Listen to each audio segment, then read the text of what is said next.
सभी को नवरात्रि के पावन पर्व की हार्दिक शुभकामनाएं। नवरात्रि का अर्थ है 9 रातें 9 शक्तियों का आह्वान, आत्मशुद्धि, साधना और मां आदिशक्ति की उपासना।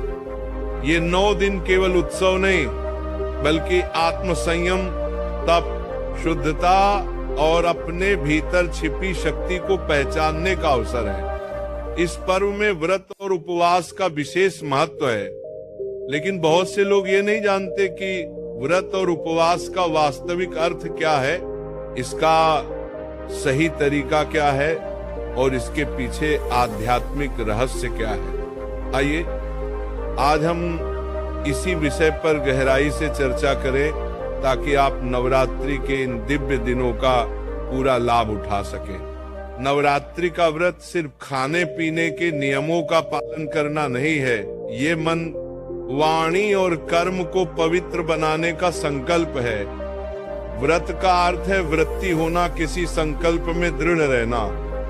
उपवास का अर्थ है उप प्लस वास यानी ईश्वर के समीप रहना।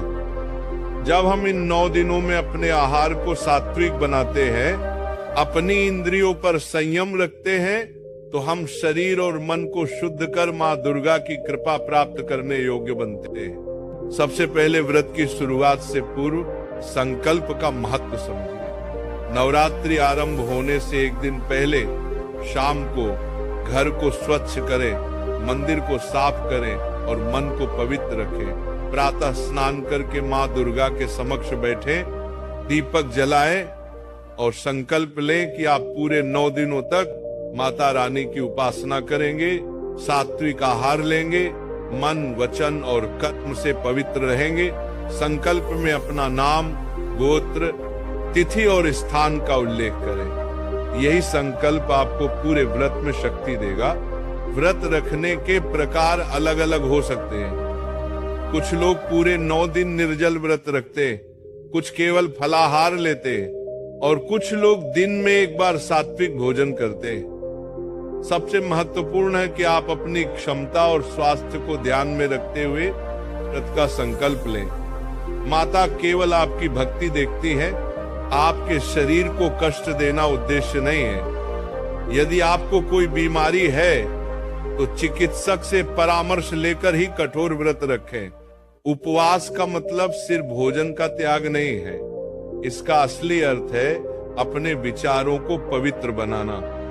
व्रत के दौरान क्रोध, लोभ, झूठ, चुगली और नकारात्मक विचारों से बचना चाहिए। जिस प्रकार आप मांसाहार, तामसिक भोजन, लहसुन, प्याज आदि से दूर रहते हैं, उसी प्रकार बुरे विचारों से भी दूरी बनाएं, क्योंकि मां दुर्गा का निवास उस मन में होता है जो स्वच्छ और शांत हो।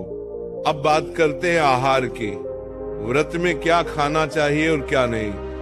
नवरात्रि के व्रत में सामान्यतः अनाज का सेवन नहीं किया जाता। आप कुट्टू के आटे की रोटी, सिंघाड़े का आटा, साबूदाना, शकरकंद, आलू, दूध, फल, सूखे मेवे, दही, सेंधा, नमक आदि का सेवन कर सकते हैं। तेल में तली हुई चीजों से बचें, क्योंकि व्रत का उद्देश्य पेट को हल्का और मन को शांत रखना है। भोजन कम मात्रा में और श्रद्धा के साथ करें। हर कौर को मंत्र की तरह ग्रहण करें। पानी का महत्व विशेष है। पूरे दिन पर्याप्त पानी पिए, क्योंकि शरीर से विषैले तत्व बाहर निकलते हैं। आप चाहें तो नारियल पानी, नींबू पानी या फलों का रस ले सकते हैं। ध्यान रहे कि ये रस प्राकृतिक हो, पैकिंग वाला नहीं। पूजा पाठ की विधि में सुबह सुबह स्नान करके माता के सामने दीपक जलाएं। ज्योत जलाई जाती है जिसमें घी या तिल का तेल प्रयोग करें। माँ की प्रतिमा या चित्र के सामने फूल, चावल, लाल चुनरी, सिंदूर और शुद्ध जल अर्पित करें। दुर्गा सप्तशती, देवी महात्म्य, लक्ष्मी स्तोत्र या सरल दुर्गा चालीसा का पाठ करें। प्रत्येक दिन माता के अलग अलग स्वरूप की पूजा का विधान है। पहले दिन शैलपुत्री, दूसरे दिन ब्रह्मचारिणी, तीसरे दिन चंद्रघंटा और इसी क्रम से 9वीं तक सिद्धिदात्री। ध्यान और जप व्रत का प्राण है। दिन में कम से कम 1 घंटा ध्यान में बिताएं। दूम दुर्गाय नमः मंत्र का जप करें। जब मन भटकने लगे मंत्र की ध्वनि पर लौट आए। यही असली उपवास है, मन को मां के चरणों में टिकाना। व्रत के दौरान रात्रि जागरण और गरबा या कीर्तन का भी महत्व है। ये केवल उत्सव नहीं बल्कि साधना है। रात भर देवी के नाम का गुणगान करने से वातावरण में सकारात्मक ऊर्जा फैलती है जो मन को और अधिक शुद्ध करती है।